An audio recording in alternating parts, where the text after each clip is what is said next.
Hello guys, I am here today with Stephanie Nass, also known as Chefany across every social media platform.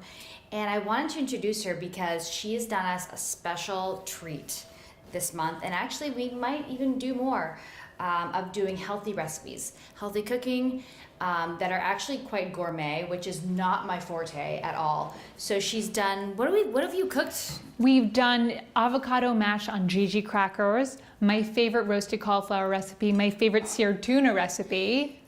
That's interesting. Now we have all of these recipes, the full video, and they're short too. Quick. They're quick. Easy, you bang them out, not more than 5 minutes of active time. So you can just run home, set it up, and then enjoy it a little while later. That's awesome because honestly, when I see a video that's longer than like 6 minutes, even if it's like roasting, a ham, I don't have the attention And span. everyone's just so busy. So I actually am curious because I think a lot of our viewers are just curious, like, how did you get into that? Like, how did you start this? So I grew up in a house where my mom cooked every dinner. We had dinner as a family every single night, and I always had a passion for food for that reason. But when I was 16, I packed my bags and moved to France, and that's when I started learning how to cook. So from that moment on, from age 16 till now, so a while, I've been obsessed with cooking, and I've just devoted my life to it. I am very fastidious about what I eat 90% of the time so that I can indulge in pasta and ice cream and wine and cake and cookies the rest of the time. So I've tried to figure out things that taste delicious, are easy to make, and are good for you. Awesome. And I'm with you on that. I actually try to overcompensate on the workouts so that I self-admittedly will work out way too much. I'm a big hypocrite to sometimes having to be the one to be like, I need to scale back. But it's so that I can overdo it on things like wine and ice cream and cake.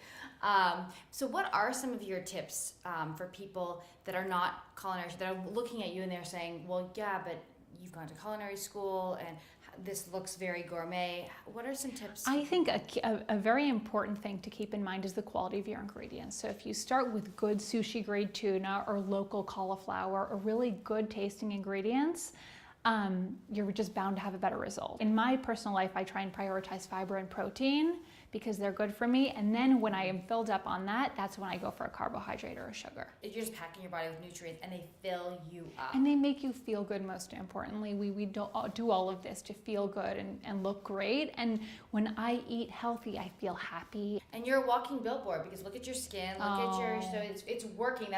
It's funny because I always look for that. And I definitely do also enjoy cookies and brownies and all the rest of it. So pies, cakes. So you can have your cake and eat it too. And one last question. What are your tips for if you've got one income and you've got 3-4 kids, how do you do it? Farmers markets often are less expensive than grocery stores. You're supporting the local economy. You can buy what's in season. Usually they have a bounty of what's in season. So right now that would be Brussels sprouts or cabbages.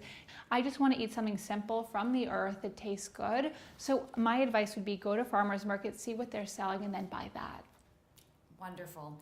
Well, thank you so much. And all of Stephanie's links are below.